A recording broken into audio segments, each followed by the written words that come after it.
மலர் நல்லா தூங்கிட்டு இருக்காங்க. தூங்கிட்டே இருக்கும்போது அப்படியே அலறி எழுந்துக்கிறாங்க. "என்ன ஆச்சு மலர்?" அப்படின்னு சொல்லிட்டு செல்லம்மா கேட்குறாங்க. "இல்லைம்மா, நைட் எனக்கு கனவு வந்ததும்மா" அப்படின்னு சொல்கிறாங்க. "கனவா? என்ன கனவு?" அப்படின்னு சொல்லிட்டு கேட்குறாங்க. அதுக்கு மலர் சொல்கிறாங்க, "இல்லை, என்னை வந்துட்டு அப்பா வந்து அந்த மாணிக்கம் அவருக்கு கடத்துனா மாதிரி இருக்குது. கடத்திட்டு போய் வச்சுட்டு, சித்து வந்து நல்லவர் இல்லை, அப்பான்னு நீ கூப்பிடக்கூடாது, என்ன தான் நீ அப்பான்னு கூப்பிடணும் அப்படின்னு சொல்லிட்டு என்னை மிரட்டுறா மாதிரி இருக்குமா" அப்படின்னு சொல்லிட்டு மலர் சொல்கிறாங்க. "ஓ அப்படியா?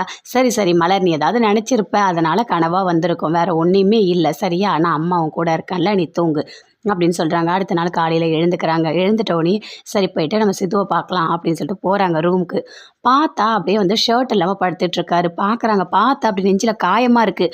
"ஏன்னா இது காயமாக இருக்குது" அப்படின்னு சொல்லிட்டு பதற அடிச்சு அப்படி கிட்ட வந்து கேட்குறாங்க. "என்ன சார் ஆச்சு? எதுக்கு நெஞ்சில் காயமாக இருக்குது?" அப்படின்னு சொல்லிட்டு. "அதுவா, நேற்று சண்டை போட்டான்ல, அப்போ வந்துட்டு அந்த கத்தி வந்து நெஞ்சில் பட்டுடுச்சு" அப்படின்னு சொல்கிறாரு. "ஏன் சார் நேற்றே அதை சொல்ல மாட்டிங்களா? சொல்லியிருந்தா ஏதாவது மருந்து போட்டிருக்கலாம்ல" அப்படின்னு சொல்லிட்டு செல்லம்மா சொல்கிறாங்க. "இல்லை, நீங்கள் ஏதாவது நினச்சிக்க போகிறீங்க, நான் கஷ்டப்பட போகிறீங்க தான் நான் எதுவுமே சொல்லலை" அப்படின்னு சொல்லிட்டு சித்து சொல்கிறாரு. "சரி இருங்க சார், நான் போயிட்டு மருந்து எடுத்துகிட்டு வரேன்" அப்படின்னு சொல்லிட்டு மருந்து எடுத்துகிட்டு வந்து போடுறாங்க. சித்து செல்லம்மா கிட்ட சொல்கிறாரு, இதை வந்து பண்ணது எனக்கு என்னவோ மாணிக்கமாக இருக்குமான்னு ஒரு டவுட்டாக இருக்குது" அப்படின்னு சொல்கிறாரு. "ஏன் சார்?" "இல்லை, அவனுக்கு தான் இந்த கல்யாணம் நடக்கக்கூடாதுன்னு நினைக்கிறான், அதனால் அவனாக இருப்பான்னு எனக்கு சந்தேகமாக இருக்குது" அப்படின்னு சொல்கிறாரு. "அப்போனா நம்ம போலீஸில் சொல்லிடலாம் சார்" அப்படின்னு சொல்லிட்டு செல்லம்மா சொல்கிறாங்க. போலீஸை வர வைக்கிறாங்க. வர வச்சு சொல்கிறாரு, "இங்கே பாருங்கள், இந்த மாதிரி வந்து என் கூட சண்டை போட்டது மாணிக்கம்தான், அவனுக்கு தான் இந்த கல்யாணம் நடக்கக்கூடாதுன்னு நினைக்கிறான், அவன் தான் ஏதோ பண்ணுறான்னு எனக்கு தோணுது, நான் அவன் மேலே கம்ப்ளைண்ட் கொடுக்குறேன், நீங்கள் ஆக்ஷன் எடுங்க" அப்படின்னு சொல்லிட்டு சித்து சொல்கிறாரு. "நீங்கள் மாணிக்கத்து மேலே டவுட்டாக இருந்து நீங்கள் வந்துட்டு கம்ப்ளைண்ட் கொடுத்தீங்கன்னா கண்டிப்பாக நான் ஆக்ஷன் எடுக்கிறேன்" அப்படின்னு சொல்லிட்டு போலீஸ் சொல்கிறாங்க. சொல்லிவிட்டு அங்கேருந்து போகிறாங்க. மேகாவோட பாட்டி அவங்க மாமா 2 பேருமே சேர்ந்து பேசிகிட்டு இருக்காங்க. "இங்கே பாரு, சித்து செல்லம்மா கல்யாணம் நடக்க போகுது" அப்படின்னு சொல்லிட்டு இருக்காங்க. "எதுவாக இருந்தாலும் கொஞ்சம் பொறுமையாக பேசு, இந்த மேகாவுக்கு கேட்கவே கூடாது, எந்த காரணத்தை கொண்டு இந்த கல்யாணம் நடக்கிறத நம்ம சொல்லவே கூடாது, இந்த வாட்டியாவது சித்து செல்லம்மா 2 பேரும் கல்யாணம் பண்ணிக்கிட்டோம்" அப்படின்னு சொல்லிட்டு மரகதம் சொல்லிட்டு இருக்காங்க. இது எல்லாமே வெளியே இருந்து மேகா கேட்குறாங்க. "ஓ, கல்யாணம் நடக்க போதா?" அப்படின்னு சொல்லிட்டு. அப்போ சொல்கிறாரு அவங்க மாமா, "ஆமாம், எங்கே கல்யாணம் நடக்க போகுது?" அப்படின்னு சொல்லிட்டு கேட்குறாங்க பாட்டி. "அதுவா, திருத்தணியில் நடக்க போகுது" அப்படின்னு சொல்கிறாரு. "ஓ, அங்கே தான் நடக்க போகுது, அந்த கல்யாணம் கண்டிப்பாக நான் நடக்கவே விட மாட்டேன்" அப்படின்னு சொல்லிட்டு மேகா பயங்கர கோவமாக போகிறாங்க. போயிட்டு ஃபோன் பண்ணுறாங்க.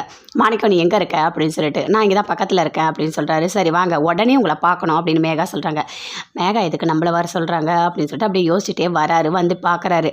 "இங்கே பாரு, சித்து செல்லம்மா 2 பேருக்கும் கல்யாணம் மறுபடியும் நடக்க போகுது, அது எங்கே தெரியுமா? திருத்தணியில்" அப்படின்னு சொல்கிறாங்க மேகா. அதை கேட்டவுடனே மாணிக்கம் பயங்கரமாக ஷாக் ஆகுறாரு. "இங்கே பாரு மாணிக்கம், உனக்கு செல்லம்மா வேணும், எனக்கு சித்து வேணும், அதனால் நீ என்ன பண்ணுற, இந்த கல்யாணம் நடக்கவே கூடாது, அதுக்கு நீ என்ன பண்ண முடியுமோ பண்ணு, நான் சொல்ல வேண்டியதை சொல்லிட்டேன்" அப்படின்னு சொல்லிட்டு மேகா சொல்கிறாங்க. "நீங்கள் சொல்லிட்டீங்கல்ல, நான் பார்த்துக்கிறேன், இந்த கல்யாணம் கண்டிப்பாக நடக்கவே நடக்காது" அப்படின்னு சொல்லிட்டு மாணிக்கம் சொல்கிறாரு. தாத்தா வீட்டில் சொல்லிகிட்டு இருக்காரு. லக்ஷ்மி மகேந்திரன் 2 பேருக்கிட்டையுமே எப்படியாவது கல்யாணம் நடக்கணும், சித்து செல்லம்மா 2 பேரோட கல்யாணம் நல்லபடியாக நடத்தி முடிக்கணும், அந்த கல்யாணத்தினால எவ்வளோ பிரச்சனை வந்திருக்கு, எல்லாத்துக்குமே காரணமே அந்த மேகா தான், கண்டிப்பாக இனிமேல் எந்த பிரச்சனையும் கிடையாது, எல்லாத்தையும் நம்ம நிரூபித்தாச்சு, இனிமேல் சித்து செல்லம்மா கல்யாணம் நடக்கலாம் அப்படின்னு சொல்கிறாரு. தேவையான எல்லா ஏற்பாடும் படி நல்லபடியாக நம்ம கல்யாணம் பண்ணலாம் அப்படின்னு சொல்லிட்டு பேசிகிட்டு இருக்காங்க. "ஆமாம், கண்டிப்பாக கல்யாணம் நல்லபடியாக நடக்கணும், எத்தனை வாட்டி இந்த கல்யாணம் நின்று போகுது, எப்பா எவ்வளோ மனசு கஷ்டமாக இருந்தது தெரியுமா" அப்படின்னு சொல்லிட்டு லக்ஷ்மி தாத்தா கிட்ட சொல்லிட்டு இருக்காங்க. தாத்தா ரொம்ப வருத்தப்பட்டுட்டு இருக்காரு.